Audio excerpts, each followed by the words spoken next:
അറിയാൻ ആഗ്രഹമുള്ളവർക്ക് വാദിക്കാനും ജയിക്കാനും അല്ല. ഭാരതത്തിൽ ഈ ശരീരം എന്ന് പറയുന്നത് തന്നെ ഒരു ക്ഷേത്രമാണ്. ഇതം ശരീരം കൗന്ദേയ ക്ഷേത്രമിത്യവിധീയതേ. ഒരു ക്ഷേത്രത്തിന്റെ എല്ലാ ഭാഗവും പവിത്രമായതുപോലെ നമ്മുടെ ശരീരത്തിന്റെ എല്ലാ ഭാഗവും പവിത്രം തന്നെയാണ്. അതുകൊണ്ട് ശരീരവുമായി ബന്ധപ്പെട്ട ഏത് വിഷയവും നമ്മൾ വേദം എന്ന വാക്ക് ഉപയോഗിച്ചിട്ടാണ് പഠിക്കുകയും പഠിപ്പിക്കുകയും ചെയ്യുക. ആയുർവേദം എന്നാ പറയാ ശരീരത്തെക്കുറിച്ചുള്ള, രോഗത്തെക്കുറിച്ചുള്ള, ആരോഗ്യത്തെക്കുറിച്ചുള്ള പഠനത്തിന്. അതുപോലെയാണ് ഋഗ്വേദ സംഹിത, യജുർവേദ സംഹിത എന്ന് പറയുന്ന പോലെയാണ് സുശ്രുത സംഹിത, ചരക സംഹിത എന്ന് പറയുന്നത് ആയുർവേദ ഗ്രന്ഥാണ്.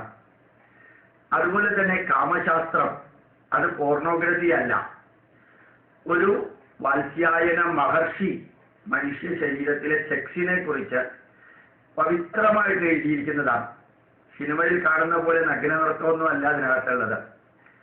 അതുകൊണ്ട് തന്നെയാണ് ആ പുസ്തകം മറ്റ് നഗ്നത വിവരിക്കുന്ന, ലൈംഗികത വിവരിക്കുന്നത് പോലെ ആരും വാങ്ങിക്കാതിരിക്കാൻ കാരണം അതൊരു സയന്റിഫിക്, ലോജിക്കൽ, റാഷണൽ എക്സ്പ്ലനേഷൻ തരുന്ന പുസ്തകമാണ്. അതുകൊണ്ട് കാമശാസ്ത്രമോ കാമസൂത്രമോ വികാര തീവ്രമായ അന്തരീക്ഷം ഉണ്ടാക്കിയിട്ട് വഴിയെ കൂടെ പോകുന്ന പെണ്ണിനെ ചുംബിക്കാനുള്ള വികാരം ഉണ്ടാക്കുന്നതല്ല. അതുപോലെ തന്നെയാണ് ക്ഷേത്രങ്ങളിലെ നഗ്നത സ്വാഭാവികമായിട്ടും ലോകത്തിലെ ഏത് മനുഷ്യന്റെയും, ആണിന്റെ ആയാലും പെണ്ണിന്റെ ആയാലും, ആണിന്റെ ആണെങ്കിൽ കുറച്ചുകൂടി ഓപ്പൺ ആയിട്ട്, പെണ്ണിന്റെ ആണെങ്കിൽ കുറച്ചുകൂടി സീക്രട്ട് ആയിട്ട് അട്രാക്ഷൻ തരുന്ന ഒരു ഏറ്റവും ഗഹനമായിട്ടുള്ള വിഷയമാണ് സെക്സ് എന്ന് പറയുന്നത്. ആ sex, sexual posters, sexual pictures, sexual ആയിട്ടുള്ള എക്സ്പ്ലനേഷൻ ഏത് വ്യക്തിയെയും അട്രാക്ട് ചെയ്യുന്നതാണ്. എത്ര ജീനിയസ് ആണെങ്കിലും അട്രാക്ട് ചെയ്യുന്നതാണ്. ആ അട്രാക്ഷനിൽ നിന്ന് നിങ്ങൾക്ക് നിങ്ങളുടെ മനസ്സിനെ മാറ്റാൻ സാധിച്ചാൽ ഈ ലോകത്തിലുള്ള ഏത് നെഗറ്റീവുകളിൽ നിന്നും മനസ്സിനെ മാറ്റാൻ സാധിക്കും. അപ്പൊ സെക്സുമായിട്ട് ബന്ധപ്പെട്ട അട്രാക്ഷനിൽ നിന്ന് മനസ്സിനെ ഡിസ്ട്രാക്ട് ചെയ്യാൻ സാധിച്ചാൽ നിങ്ങൾക്ക് മറ്റേത്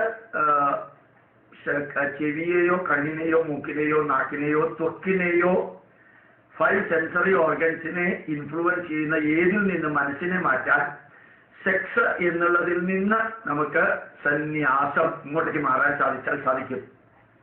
ഇപ്പൊ ക്ഷേത്രങ്ങളിൽ സെക്സ് രൂപം കൊടുക്കുന്നത് ആത്മീയമായി, ഏകാഗ്രമായി വിഗ്രഹത്തിലെ ഈശ്വര ചൈതന്യത്തെ, ആ വിഗ്രഹം എന്ന ഇമേജിനെ ഫോക്കസ് ചെയ്തിട്ട് ഇമാജിനേഷൻ നടത്താൻ, മനസ്സിനെ ഏകാഗ്രമാക്കണമെങ്കിൽ അവിടെ നമ്മളുടെ ശരീരത്തെ അട്രാക്ട് ചെയ്യുന്ന, നമ്മളുടെ മനസ്സിനെ അട്രാക്ട് ചെയ്യുന്ന എല്ലാം നിരത്തി വെക്കണം. ആ നിരത്തി വെച്ചതിൽ നിന്ന് മനസ്സിനെ പുറകോട്ടെടുത്ത് ഈ വിഗ്രഹത്തിലേക്കും വിഗ്രഹത്തിന് അതീതമായ ഈശ്വരനിലേക്കും കൊണ്ടുപോകാനുള്ള ഒരു ട്രെയിനിങ് ആണ് യഥാർത്ഥത്തിൽ അമ്പലത്തിൽ കൊടുക്കുന്നത്. അമ്പലമല്ല ഹിന്ദുക്കൾക്ക് ആദ്യവും മധ്യവും അവസാനവും, അത് പള്ളികളാണ്.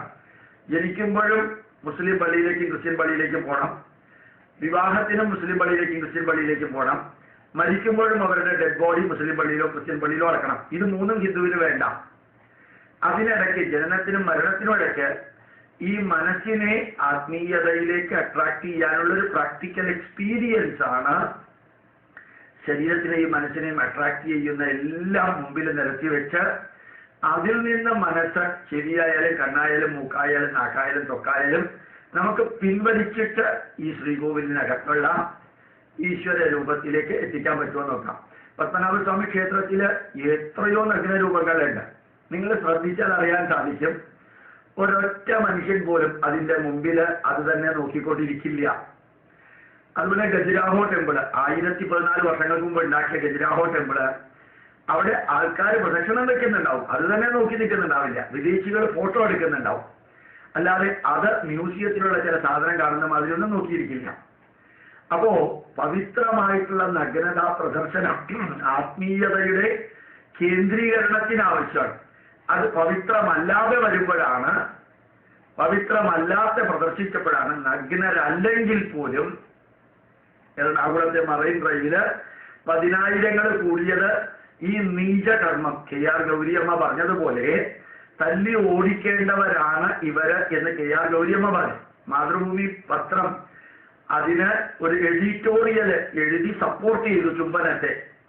അത് സാംസ്കാരികമായ നിലവാരത്തിലെ വ്യത്യാസം.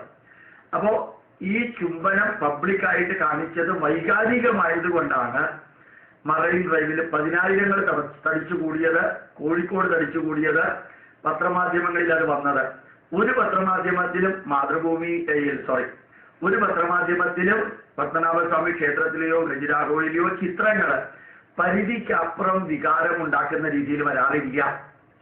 അതുകൊണ്ട് ക്ഷേത്രങ്ങളിലെ നഗ്നത എന്ന് പറയുന്നത് മനുഷ്യന്റെ ജീവിതത്തിൽ നിന്ന് ഭിന്നമായ ഒന്ന് പ്രദർശിപ്പിച്ച ആൾക്കാരെ വരുത്താനുള്ളതല്ല മറൈൻ ഡ്രൈവിൽ ചെയ്തതുപോലെ.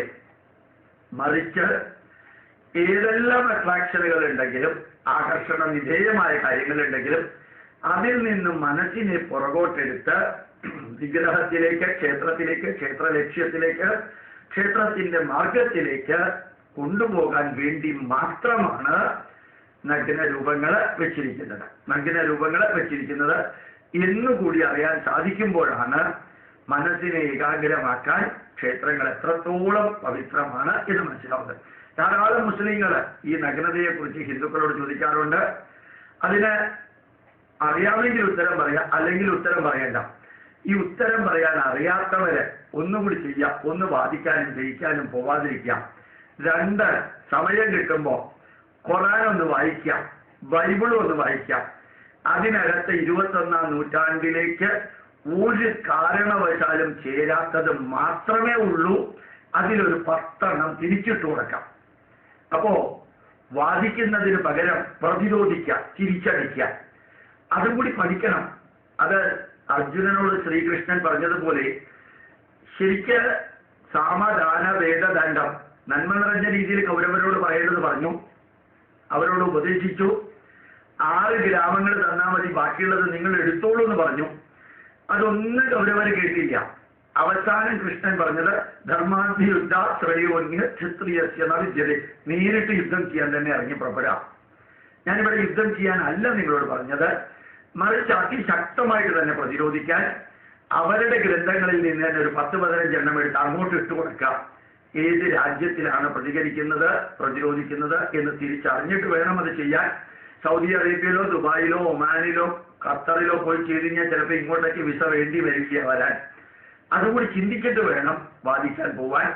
വാദിക്കാൻ ഹിന്ദു ധർമ്മത്തിൽ ആയിരക്കണക്കിന് ഗ്രന്ഥങ്ങൾ ഉള്ളത് കൊണ്ട് എല്ലാം പഠിക്കാൻ സാധിക്കില്ല, എല്ലാത്തിനും ഉത്തരം കൊടുക്കാനും സാധിക്കില്ല. അവർ ഒരു പുസ്തകമേ ഉള്ളൂ എന്നുള്ളത് കൊണ്ട് നിങ്ങൾക്ക് അത് പഠിക്കാനും സാധിക്കും. അതിൽ നിന്നൊരു 15 എണ്ണം തിരിച്ചിട്ട് കൊടുക്കാനും സാധിക്കും.